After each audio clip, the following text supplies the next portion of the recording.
Just stay in this atmosphere of praise. I want you to hear this story. You know, what I love about the North Georgia Revival, it's what God's doing in the earth right now.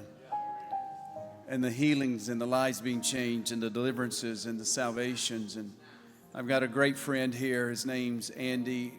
Andy introduced the two of you. And then I have a few questions for you. Andy and Anna Strange. Known you for a long time. A long time, being close to October 1997, Halloween night. Andy came to us in a condition. What was your story? I was strung out on crack cocaine and beer, and I was in rehab, and I was finishing up rehab. And Matthew's Mission came by in September, and I seen a difference in them, and I said, I want some of that. The man pulled me to the side and said, if you want some of what I got, meet me at church.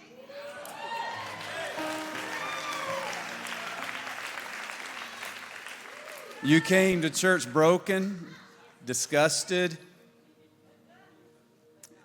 and addicted, I guess, up until you were going through rehab, but no job, hardly?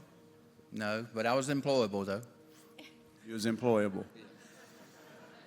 I knew you could work and drive a machine. Absolutely. A front-end loader. Any of it. Any of it. That's my talent. I'm not going to waste that. Now he owns one of the largest and most influential ground-moving companies in the state of Georgia. But somebody wrote him off. Somebody wrote him off 20-something, 30 years ago.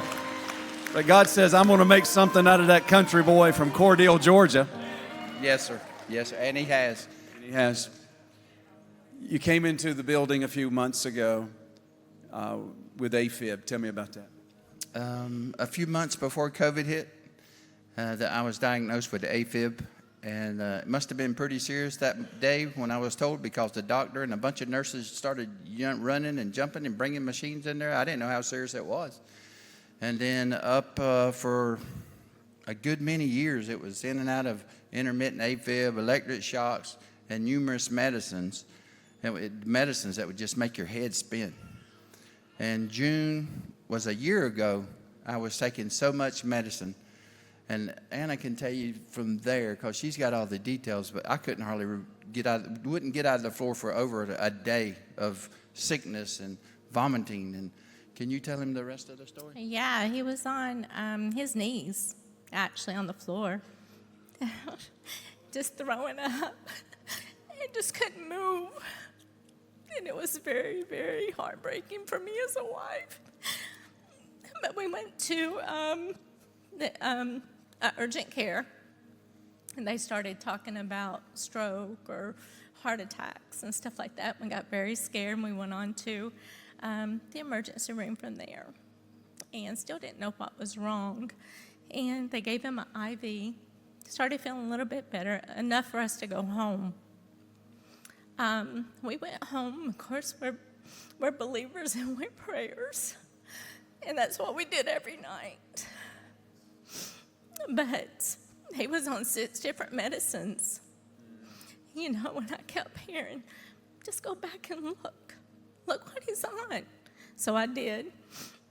We were in Nashville at the time, again on his knees. We were coming back from Tennessee, visiting, and again, side of the bed, couldn't move. And we got in the car the next morning, and I started looking at what the doctors had put him on. We had 2 different doctors put him on 2 different medicines on the same week. And he was so dizzy and just nauseous. We barely made it home. And I just told him, I says, we're going to stop one of them. We're going to stop that metformin. I said, we got it. We're going to do this. And we did. We stopped it that day. We didn't take it again. And started feeling better, but still not healed. Not healed. Andy, you came into this room, got in those waters. Yes, sir. And most recently, you went back to the doctor. That's right. When were you baptized here? You got into the water because of your Afib condition. the middle of June, because we had this surgery scheduled for July 1st.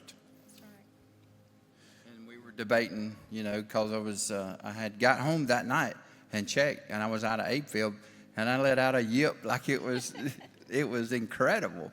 But then just a few days later, I was back in Afib, and I decided to go on with the surgery. And but after the surgery, it was just real clear. I was strong as a horse. I felt like I was 40 years old again. And I started believing what you and Pastor Karen, we're going to do this till 90 and 95. That's what I want. Yeah. So you got in the water, God touched you, and then you went back and got into the surgery, Yes. and God touched you.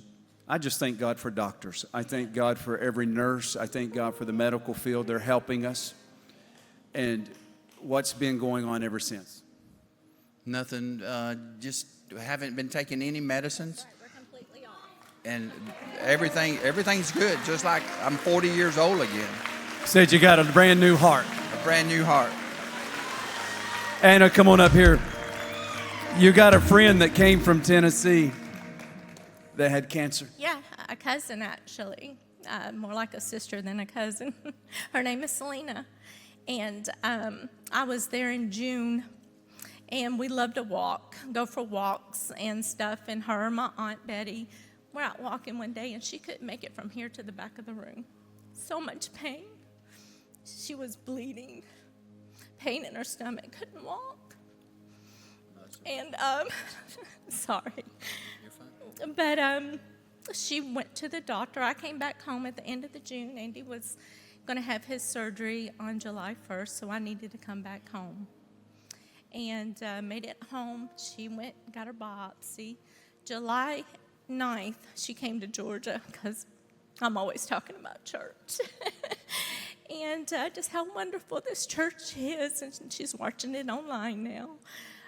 But she came, her and the family came, and they came on a Thursday, and Friday we got a phone call that she had uterine cancer, very aggressive. And she goes, I'm here in Georgia for a reason. I said, that's right. We're going to go in those waters. And we were so happy that she got the news here while she was in Georgia. Got the news here because Sunday morning we were in those waters, or Sunday night. Got in the waters on that Sunday night. Photos. Got in with Pastor Marty. We got photos. We got video. Everything. And she got in the water. She was talking about the cancer she had, very aggressive cancer. Well, she had blood work coming up on that Wednesday. And I was preparing to go home for surgery date, which was, I think, the 23rd, 24th. I told Andy, I says, well, I got to go. I got to go home, got to be with her. He says, okay. So I did. She went for blood work. They was telling her how aggressive this cancer was and needed to be immediately removed. Everything. So we got there in Memphis at the hospital. She went in surgery, and they took everything out. Everything. The uterus, the ovaries, the lymph nodes, everything. Everything was completely, had to be taken out because of cancer. Well, I said, okay, well, we had a post-op coming up on the 4th of August, and Andy came down, or up to Tennessee with me, and we were all prepared to go to that doctor's visit on the 4th. Well, we got a phone call on the 3rd at 4:30, which time the office closes, right? Saying we don't need you to come tomorrow because we don't have all your results back. And I looked at her and I said, well, that's kind of odd. Been 2 weeks. They should have all your results back. I says, they're looking for something, but they're not finding it.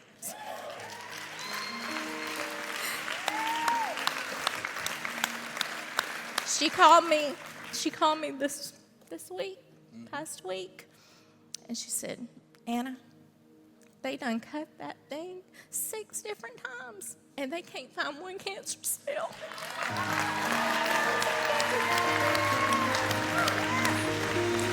Not one cancer cell. Yes, not one.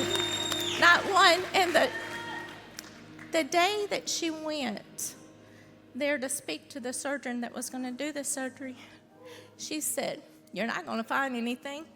I've been healed by the waters, so you're not going to find it." And they didn't. Can't find one, not one. And they even questioned, "Who even told you you had cancer? Who even told you that?" There's documents after documents after documents that we have from all the biopsies that were done. He's worthy. Come on, let's give him praise in this room.